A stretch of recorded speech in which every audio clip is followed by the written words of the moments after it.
Matinding sinalanta ng Bagyong Marce ang mga lugar sa Cordillera Administrative Region at Ilocos Norte. Nagpaalala naman ang Cordillera RDRRMC na magpatupad ng preemptive evacuation kung kinakailangan. Ang detalye sa balitang pambansa ni Janice Dennis ng PTV Cordillera. Hindi rin nakaligtas sa bagsik ng Bagyong Marce ang rehiyon Cordillera. Sa Apayao, sinagip ng Pudtol Local Disaster Risk Reduction Management Council ang mga na-stranded na empleyado at mga residente sa gitna ng pananalasa ng Bagyong Marce. Naglabas naman ang lokal na pamahalaan ng kalanasan ng travel ban dahil sa bagyo. Maliban lamang sa emergency responders, medical teams at iba pang essential services.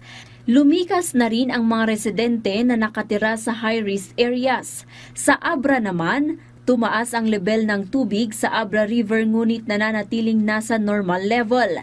Nabagsakan naman ng punong kahoy ang isang sasakyan at tricycle sa Zone 2 Tangadan, San Quintin dulot ng malakas na hampas ng hangin. Hindi rin madaanan ang Tumbal Road sa Luba, Abra dahil sa pagtaas ng level ng tubig sa Abra River. Naitala rin ang ilang pagguho ng lupa sa Lacub, Abra, partikular sa Angagan Road section.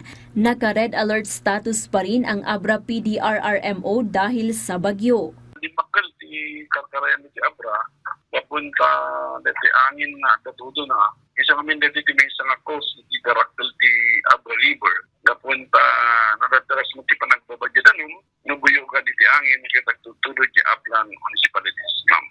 Ayon sa Cordillera Regional Disaster Risk Reduction Management Council, pangunahing naapektuhan ng Bagyong Marce ang Apayao, Abra at ilang bayan sa Mountain Province at Kalinga. Aabot sa mahigit 1,000 pamilya na binubuo ng mahigit 3,000 individual ang apektado ng bagyo mula sa 65 na barangay sa rehiyon. Mahigit 700 na pamilya dito ang nasa 63 na evacuation centers na tinutulungan na ngayon ng pamahalaan. 2 bahay na rin ang naitalang nasira dahil sa bagyo. 3 road sections naman sa Apayao Ilocos Norte Road ang hindi madaanan ngayon dahil sa pagguho ng lupa. Kung titingnan natin, medyo mababa yung numero ng landslide ngayong Bagyong Marce. Pero ang tinitignan din natin ng isa is yung pag-apaw ng katubigan po natin, particular na dito sa may Apayao-Abulog River at yung dito sa ating Abra River. Nagpaalala rin ng ahensya na magsagawa ng preemptive evacuation kung kinakailangan. Patuloy po natin na tingnan yung ating mga landslide and flood-prone areas. Huwag mo muna tayong bumisita sa ating mga farm, yung mga domestic animals. Sa Ilocos Norte naman, kasalukuyang nagsasagawa ng clearing operations ang Disaster Risk Reduction and Management Office sa Batac City. May mga puno at linya ng kuryente ang bumagsak dahil sa matinding hangin at ulan na dulot ng Bagyong Marce sa probinsya. Matindi rin ang pinsala na dulot ng bagyo sa Bacara, Ilocos Norte. May mga nasirang establishmento at natumbang poste ng kuryente. Dahil sa lakas ng bagyo, lumikas na rin ang ilang mga residente.